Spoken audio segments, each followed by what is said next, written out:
Сәлем құрметті оқушылар, бүгінгі биология сабағына қош келдіңіздер. Бүгінгі сабағымызда сіздермен біз ми бөлімдерінің құрылысы мен қызметтері тақырыбын қарастырамыз. Оқуымыздың мақсаты орталық жүйке жүйесі бөлімдерінің құрылысы мен қызметтерін салыстыру. Ендеше сабағымызды бастайық. Жалпы ми орталық жүйке жүйесіндегі ең негізгі екінші бөлімнің бірі болып табылады.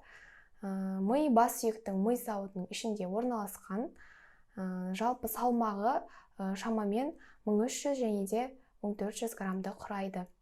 Қазіргі деректер бойынша, осы массалық үлесі бойынша ең үлкені ол пілдерде кездеседі екен. Мидың құрылысына келетін болсақ, мида бізде жұлын сияқты ақ және де сұр заттан құралған болып табылады. Және де осы ақ зат өткізгіш жолдар түзіп, миды жұлынмен байланыстырып тұрады екен. Сонымен қатар, мидың ішінде ми сұйықтығымен толтырылған қуыстар болады. Ол қуыстарды біз ми қарыншалары деп атаймыз. Ми қарыншалары қандай қызмет атқарады? Олар қорғаныштық ыдырау өнімдерін шығарумен ми ішіндегі қысымды реттеу қызметін атқарады екен. Енді келесі мидың бөлімдеріне тоқталайық. Бізде алдыңғы мидан үлкен ми сыңарлары түзіледі. Суретте үлкен ми сыңарлары көрсетілген. Үлкен ми сыңарларын біз екі қыртысқа бөліп қарастырамыз. Яғни біріншісі ол оң жақ үлкен ми сыңарлары және де сол жақ үлкен ми сыңарлары.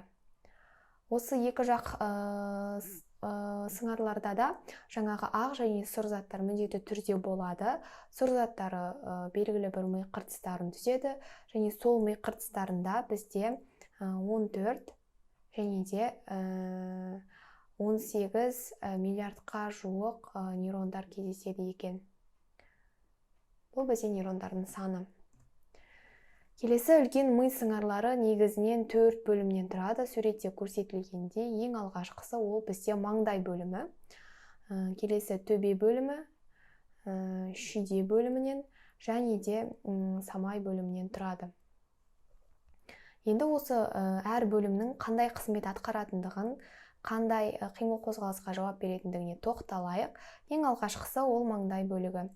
Маңдай бөлімі бізде негізінен күрделі бөлімнің бірі болып табылады. Осы үлкен ми сыңарларының ішіндегі, және де ол ойлауға, мінез-құлыққа, мотивацияға, зейінге жауап береді.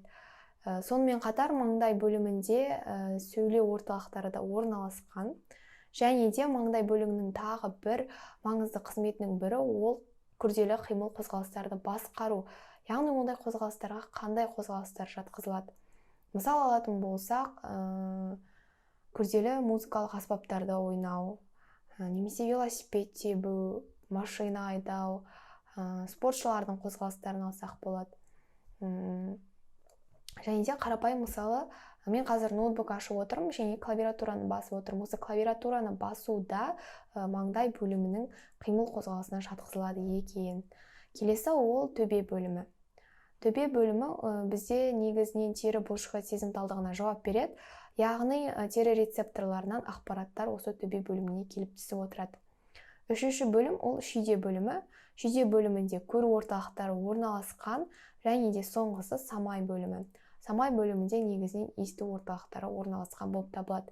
Және де осы үлкен ми сыңарларының 4 бөлімінде тек біреу ғана жұмыс істеп, біреу жұмыс істемейді деген болмайды. Яғни төртеуі де бір-бірімен байланысып, комплексті түрде қызмет атқаратын болып табылады.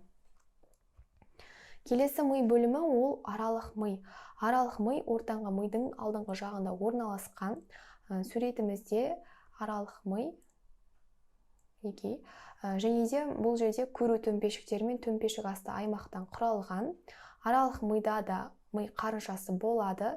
Аралық ми негізінен зат алмасу, жүрек қан тамырлар жүйесі, зәр шығару, ішкі секреция бездері, ұйқы жұмысының қызметін реттейді.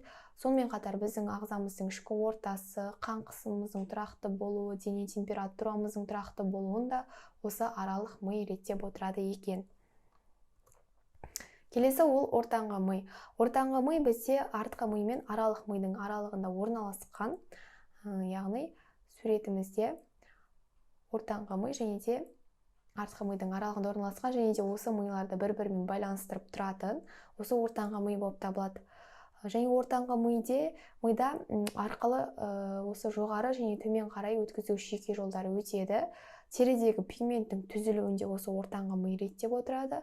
Және кенеттен шыққан дыбысқа, тітіркендіргішке, жарыққа бірден реакция беруде осы ортаңғы мидың қызметі болып табылады. Сонымен қатар ортаңғы ми бұлшықет тонусында реттейтін болып табылады. Мысал алатын болсақ, белгілі бір жануарды алсақ, мысалы мысықты алайық. Егер де мысықта ортаңғы миының қызметі бұзылған болса, ортаңғы ми жарақаттанған болса, онда ол өзінің аяқтарын қозғалта алмайды екен. Яғни орнынан тұруы мүмкін, бірақ та ол аяқтарын жаза алмай қалады. Бұлшықеттері зақымдалады деген сөз. Яғни ортаңғы ми зақымдалған жағдайда. Келесі бізде артқы ми. Артқы ми негізінен 3 бөлімнен тұрады. Мишықтан, ми көпірінен және де сопақша мидан құралған. Енді біз ең алдымен ми көпіріне тоқталамыз. Ми көпірі ол ортаңғы ми мен сопақша мидың аралығында орналасқан болып табылады. Суретімізде ми көпірі көрсетілген. Яғни мишықта негізінен жаңағы ми сыңарларының қыртысын жолымен және де мишықтың қыртысымен жалғастырып тұрады.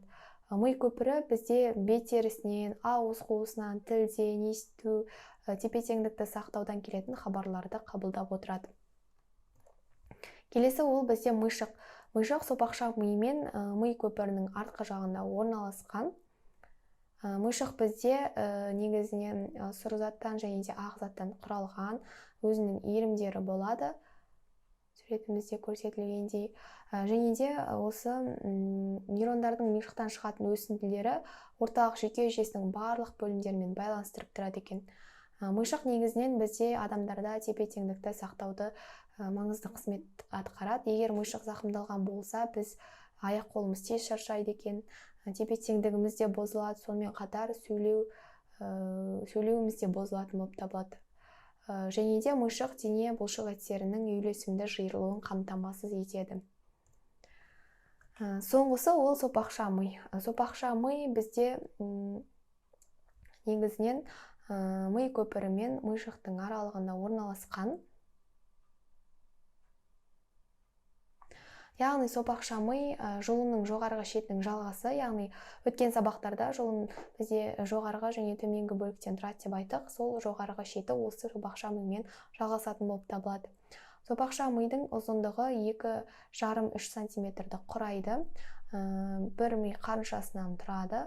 Сопақша мида жұту, жөтелу, түшкіру, көзді жыпылықтату, рефлекстердің орталығы орналасқан. Және де сопақша мидың сұр заты тыныс алуға, қан тамырларын аз қорытуды реттейтін орталықтары бар. Егер де сопақша миымыз зақымданған болса, тыныс алу мен жүректің тоқтауынан адам тез өліп кетуі мүмкін екен.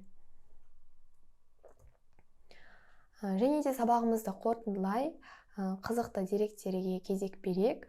Яғни біздің миымыз туралы қандай қызықты деректер бар, оны видеодан қарап, дәптерлеріңізге жазып алсаңыздар болады. Бір-екі қызықты деректерге тоқталсақ, мысалы, ми адам мүшесінің ең майлы жері екен. Яғни мүшенің 60% майын осы ми құрайтын болып табылады екен. Және де осы Нью-Йоркте студенттерге белгілі бір тәжірибе жүргізген. Яғни оларға консервантсыз, бояғышсыз, хош иістендіргішсіз тамақпен тамақтандырғанда, тәжірибеге қатыспаған студенттермен салыстырғанда, сол жаңағы тәжірибеге қатысқан студенттердің IQ 14%-ға дейін жоғары нәтиже көрсеткен екен.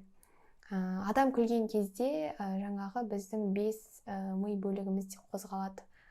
Сонымен қатар адамның ойына келетін ойлардың орташа саны 70 мыңды құрайды екен. Яғни гипоталамус, яғни алдыңғы мидың бөлігі термостат сияқты температураны реттейді екен. Мысалы, біз денеміз тоңған кезде дірілдеу арқылы білдірсе, жаңа ыстықтаған кезде ми бөлімі оны терлеу арқылы білдіреді екен. Мида 100 мың миль қан таситын қан тамырлары бар. Сонымен қатар біздің миымыз бізді жиі алдайды, ол заттарды шындыққа сай емес, яғни басқаша қабылдай алады екен. Жалпы біздің бүгінгі сабағымыз осы. Біз сіздермен мидың бөлімдерімен және де сол бөлімдердің атқаратын қызметтерімен таныстық. Сіздерге сабақ түсінікті болды деп ойлаймын. Егер де сабақ түсінікті болса, лайк басып, комментарий жазуды ұмытпаңыздар. Олай болса, келесі кездескенше сау болыңыздар.